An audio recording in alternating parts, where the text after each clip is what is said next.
Ayan, magandang umaga po sa inyong lahat. Andito po muli ang inyong lingkod, Sil TV Page Official, muling nagbabalik. At muli po tayong magre-reaksyon dito sa atin po mga napapanood dito sa ating kapaligiran. Bilang reaktor, tayo po ay nagre-react talaga kung ano yung ating makita dito sa social media. At karapatan po naman natin yon. Dahil lahat naman po ay malaya dito sa social media. Ano po?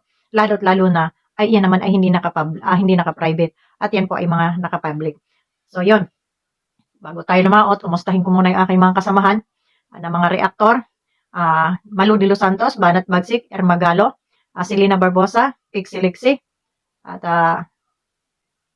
ang inyo pong lingkod, Sel TVPH. At kung meron pa po akong hindi nabanggit, ay pasensya na sa susunod muli, no? Kasi ang lola nyo ay hindi nagme-memorize. Ayan.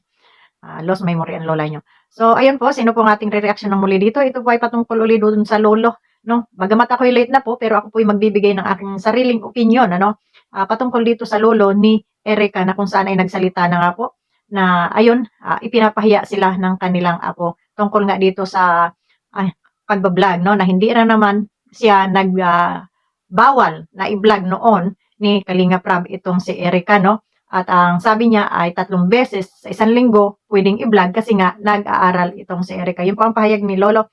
At ayan, pakinggan po natin. Sabi ni Jose, anong klase ka ng kamag-anak? Gusto niya talaga ipahiya sa Erica. Kasi pahiya, sila nagpapahiya sa lulong nila. Lolo, totoo po ba na ikaw ang ayaw magpa-vlog kay Erica? Wala ko alam dyan. Ang sabi ko sa kanila ay ganito. I-vlog nila na, haliwa sa isang linggo, 3, 2, wag lang yung araw-araw at mag-i-spray lang nga si Erika. Hindi ko dinanggan na ayaw ko magpa-vlog.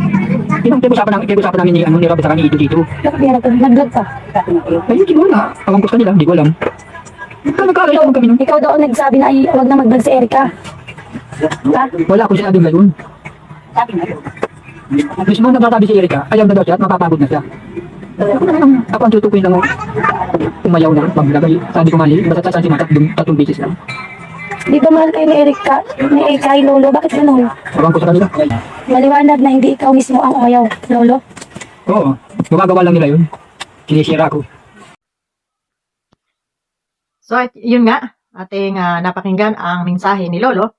At ayon nga sa kanya ay hindi naman niya pinagbawalan, Hindi niya pinagbawalan yung pagbablog kay Erica, kusa lamang siguro talaga ni Erica na ayaw magpa-vlog kasi nga iba yung kanyang gusto. Siguro nga siya ay naaalibadbaran doon sa love team kasi nga pala ito si Erica ay iba ang gusto, At kung ano ang gusto ni Edo ay yun din ang gusto ni Erica. Iisa sila ng damdamin. Hindi po natin pwede silang sisihin o si Erica sa kanyang pagkatao dahil kung yun po yung kanyang pagkatao, atin pong irespeto yon. Lahat po tayo ay may karapatan, anuman ang ating kasarian, may karapatan tayong mabuhay at kumilos ng malaya ayon sa ating kagustuhan. Unless wala tayong pinapatay o ano paman na ginagawang krimen sa ating kapwa, wala pong masama. Kung siya naman ay umibig, wala pong masama ang umibig. Wala pong masama sa pagmamahal, no? Ngalan lamang nga at sila ay nasa ibang kasarian, dapat po, para sa aking opinion, ay yung mga ganitong part ng kanilang paglalambingan ay kanilang sinasantabi o kanilang ipina-private na para hindi po sila nahuhusgahan, hindi sila nasasalaula, at mayroong respeto ang tao sa kanila kahit sila ay nasa ibang kasarian. Ano po? So doon po sa nambaba sa akin at ako'y nag-reaction dito kay Erica, palawakin nyo ang inyong pangunawa at sana maintindihan nyo kung ano yung aking ipinupunto. Wala po ako sinabing masama doon sa pag-iibigan ng isang tao o ng sino paman sa atin, anuman ang ating kasarian, wala pong masama doon. Ang akin lang ay wag nang iladlad sa social media dahil ito ay malaswang tingnan, lalo na at sila ay nasa ibang kasarian, So, buti lang kung sila ay mag-asawa, okay lang yun at babae at lalaki, So, walang kukutya sa kanila. Pero ngalan na parehas silang babae or parehas lalaki, dapat isimple nila yung ganung wag naman doon ika-display at ipagkalat sa social media, So yun, at wala naman palang kasalanan dito si Lolo, nadadamay si Lolo sa pangbabas, yung pamilya ni Erica, nadadamay sa pangbabas. So sana dito sa mga apo na to, wag naman kayong magsinungaling. Sa susunod kung may gustong kumuha sa inyo na ganyan, tapatin nyo kagad. Mas maganda po yung nagsasabi ng totoo dahil para pagdating ng panahon, wala pong sisihan, walang sisisihin kahit sino pa man. Kasi hindi kayo nagsinungaling. Ang isa lang pong naging problema talaga noon at bakit nagkaganon ay hindi sila nagsabi ng totoo, hindi sila nakipag-usap ng maayos, ano, na kesyo ang dami nilang dahilan, idinahilan na si lolo, idinahilan na yung pag-aaral at kung ano-ano pa man, yung pala naman ay may nagbablog na sa kanilang iba at sila ay nagpasulot na sa ibang sponsor, ano. Tapos ngayon hindi pa nagtapat na hindi naman pala lalaki ang kanyang hanap, kundi babae rin, ano. So, iyon, isa pa rin siguro yun na siyempre, ako puso akong lalaki tapos ipapartner mo ako sa lalaki. Ah, babae ang hanap ko. So, na siguro hindi maganda, hindi siya komportable dun sa feeling na ganun na ipapartner niya dun sa lalaki para love team, ano. Naaalibadbaran siguro siya. So, kaya hindi rin natin masisi dahil mayroon siyang personal na dahilan na ang problema lamang ay hindi niya naisiwalat, ano. Kumbaga hindi niya naisabi ng tapat dito sa grupo nitong mga nag-vlog sa kanya noon, ano.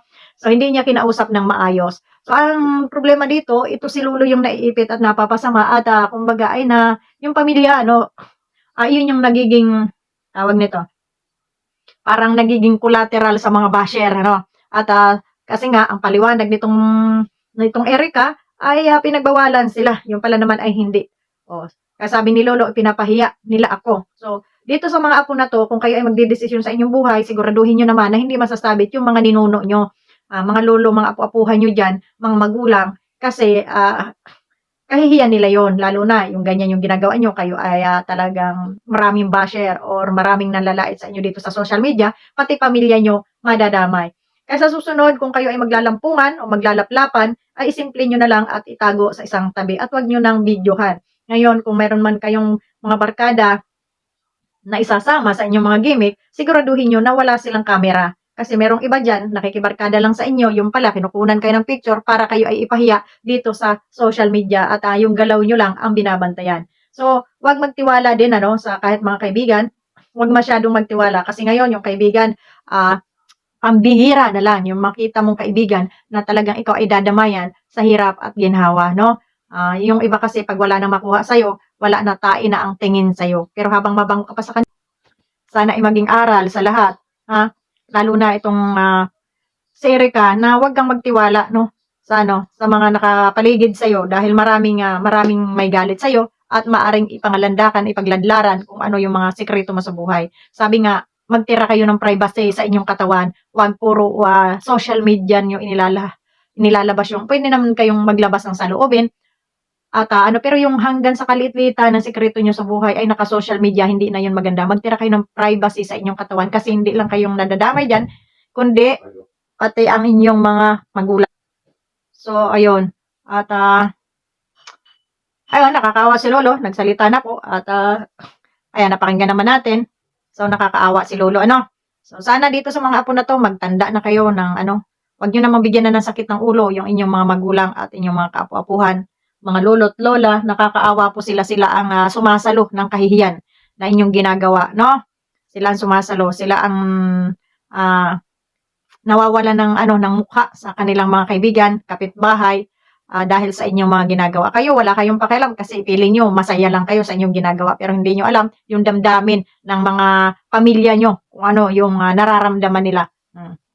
Diba? So, yun lamang at maraming salamat muling sa inyo. Kita-kita tayo muli sa susunod nating reaksyon. At God bless po sa ating lahat. Sana po ay hindi na kayo mag-skip ng ads para naman po makatulong kayo sa ating munting channel. At sa mga hindi pa po nag-sub dyan, dikit naman po sa ating munting channel para po tayo ay dumami. At ito naman po yung ating pagsisikapang lumago itong channel na to. At ito itong ko lamang sa mga pagre-react natin. No? Hindi ito sa banatan o ano pa man. Itong ating channel na ito ay nilaan po natin sa pagre-reaction o sa maayos na hindi po kagaya nating isang channel na iyon talaga ay pang war, no? Pang battle sa sa mga masasama, pangharang sa mga masasama. At kami raw ay yun, sabi nga ni BSM ay kami tatanggalin na, ay wala tayong magagawa kung tayo tanggalin, ano? At hindi naman tayo mababawasan, ano? Hindi kakulangan sa ating buhay. Tuloy ang buhay kahit tayo ay mawala dito sa grupo, no? Importante na andyan kayo, mga kaibigan namin at nagtitiwala sa amin. Shoutout po kay Roel and Rochelle at bukas po tayo ay magre-reaction sa kanila. Maraming salamat and God bless po sa inyong lahat. Bye-bye!